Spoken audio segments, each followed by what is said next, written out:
This week is a huge week in markets, and in this video I'm going to give you a rapid fire view at several different markets that I'm watching going into this week's CPI news, federal funds rate, and more. Let's get started.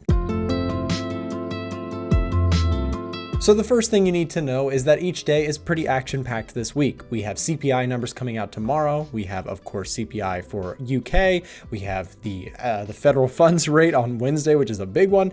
You've got, of course, unemployment in Australia. The list goes on, of course, ending out with a bang with a bunch of PMI numbers from Europe, the UK, and, of course, retail sales in the US on Thursday. Now onto the charts. Let's take a look at our first asset, the S&P 500. I'm currently bullish on the S&P as we pulled back to this 39.20 level. We've held this one pretty stubbornly recently. I am bearish if price actually breaks underneath here. My personal opinion is if we are able to hold this level and continue higher, I will look to trail stops. I actually already have a position on my own account on the long side of the S&P 500 with a loose stop loss basically just below market structure lows here. So if price breaks down to the downside, I'm out of that trade, and this is something important to note going into a big news event, as CPI will likely cause the market to spike. If it goes against me, I'll be out of the trade. If it goes in my favor, I'll look to trail stops. This is not something I know ahead of time. It's rather just something I will be reacting to try and trail stops and make moves with the market if the market does move in my favor.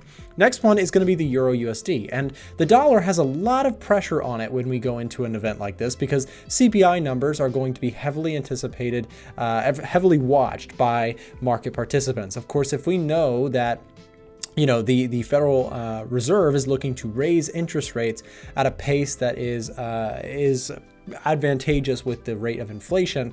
It just depends what the inflation numbers come out to dictate whether or not they raise interest rates by 50 basis points, which is the expected value right now, or if we're going to do 75 basis points to curb inflation more. That number will be very important to watch going into tomorrow's release. And when we look at the EURUSD, we can see that this thing is actually range bound right now. And as we go into all of this news, this makes sense. The market is sort of digesting or waiting for the news to actually come out before making a decisive move one way or the other. I think with the euro dollar, if we get strong CPI numbers or a higher than expected CPI or high levels of inflation, the euro dollar will probably actually fall underneath, and a break of these lows could actually trigger some opportunities to look to go short on break and retest opportunities looking at the euro dollar.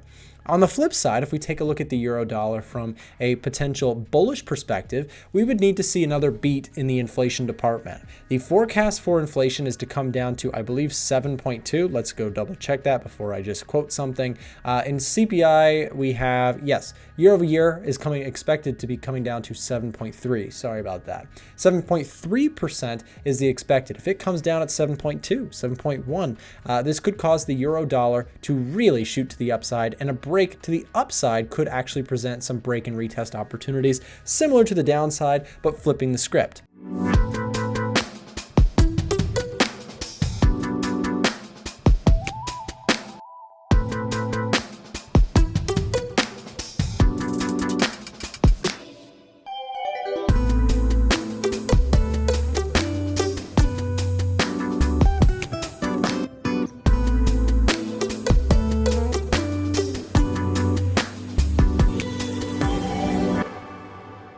Let's take a look at our next one, the pound USD. Pound USD here, almost at resistance, trying to continue this upward push that it's been going. But this thing has run for a little while. So again, heavily anticipating CPI numbers to come out and make a move one way or the other. We have resistance around 1.2330. A break of that could offer some break and retest opportunities to the upside. If the technical trend continues, if the bulls take advantage of perhaps a beat in CPI numbers, that could be the narrative. Now, be careful on the flip side. If things come out with CPI numbers or they have another miss or something like that, which causes the dollar to get very strong, the pound USD is sitting at a key pivotal spot, which is, of course, this upward trajectory along the upward trend line. If this thing breaks structure here, if you start to see some of this market structure fall apart, it is very possible that the sellers could take advantage of this market. They could look for a flip side scenario. Again, looking for breaks underneath, retests, and continuations. We're looking at a lot of technical charts here. We're keeping it very simple. I'm basically telling you guys, I don't know what the news is going to do. Nobody does. The point is, we don't have to know what the news is going to do. We can anticipate a possible move and look for opportunities either direction. Now I have my own biases, and a lot of that is generated from the Edge Finder. So let's take a look at some currency crosses that I'm most interested in personally. Two that stick out to me are USDCAD and NZDUSD. And I'll start with NZDUSD here, which will likely be, of course, with that US dollar tag in there, be an impacted currency pair when it comes to this upcoming news event. Now, similar to the other ones, we have resistance overhead right around 0.6430 here for the NZDUSD. This could be a trigger point. If we do actually break above, there could be opportunities to look for that retest opportunity to continue long and continue the upward trend. On the flip side, if we see a swing to the downside, I am bullish on this market and would be willing to potentially try and pick up a long trade at a discount, meaning if price gets down to something like 63.17, looking pretty attractive to just go with the flow and continue this overall uptrend. This is a nice chart. It looks healthy to me. You've got higher lows and higher highs. I keep it simple like that. That's about all I need to know in terms of a technical analysis perspective, what I'm looking for. Now, of course, we could drill into this one. If we take a look, for example, at NZDUSD here, we can get a bias from the Edge Finder, and this is going to generate all different sorts of ideas based on real world stats, not just the technical charts, not just observing only the candlesticks, but rather understanding some of the real world stuff that's impacting this.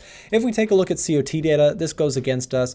It's more of a bearish signal here, but many of these things are in blue, pointing to possible bullishness. Take a look at retail sentiment. We have retail sentiment coming in. 75% of retail traders on the short side of this trade, meaning that there's a lot of pig piling in on the sell, which could offer some opportunity on the long side, knowing that retail traders tend to be on the wrong side of the market moves.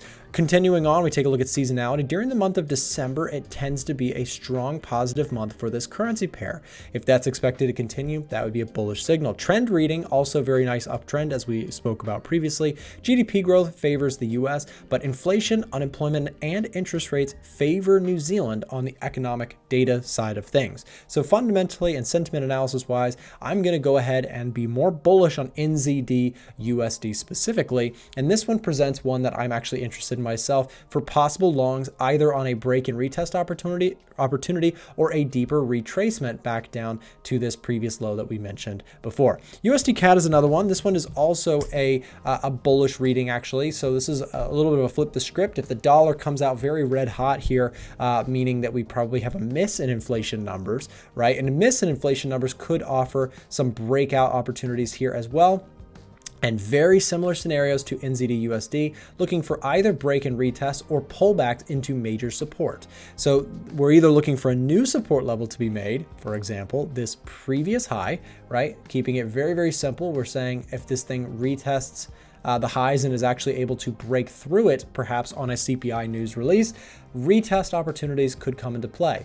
And if it doesn't, if it actually comes out negative, there might be a discount play on the opposite side of the spectrum. So both of them are going to actually be long for me, biased to the upside, but waiting for those opportunities in either direction, dependent on the news. So there's USDCAD, another big one. Now I'll take a quick look at a very popular asset, of course, gold, which has found its sell-off point here recently, right around 1807, 1806. We're seeing a lot of sell pressure coming in. Now, of course, don't pay too much attention to this, considering we are coming into a major news event. It is very likely that market participants, people who are trading gold, are possibly just taking some profits for all the long action that we've seen recently.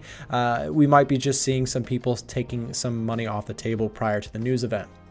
The question will be really depending on what happens tomorrow morning. CPI numbers come out, and is that going to give gold that fresh break through the highs? Again, looking to see a clear above 1810, something like this could offer some opportunity to look for long side continuation. On the flip side, if you actually start to see this thing fail out underneath this trend line and this thing turns into, rather than just a pullback, a full-blown breakout to the downside, that's a different story and something we'll have to pay attention to going into the news tomorrow.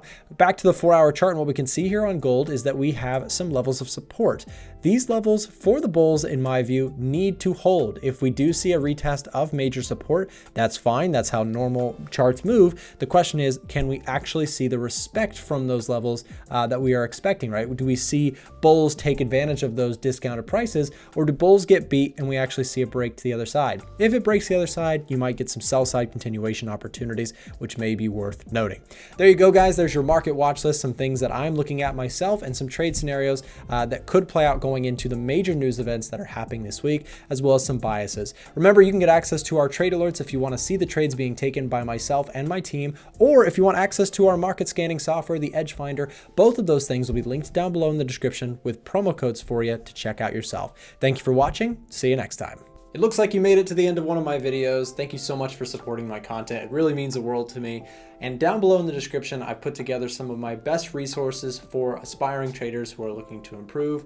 I've got some free downloads that could help you, some broker recommendations, and if you'd like to join our Discord or get access to some of our trading software, all of that will be linked down below in the description. Thanks for watching, and we'll see you next time.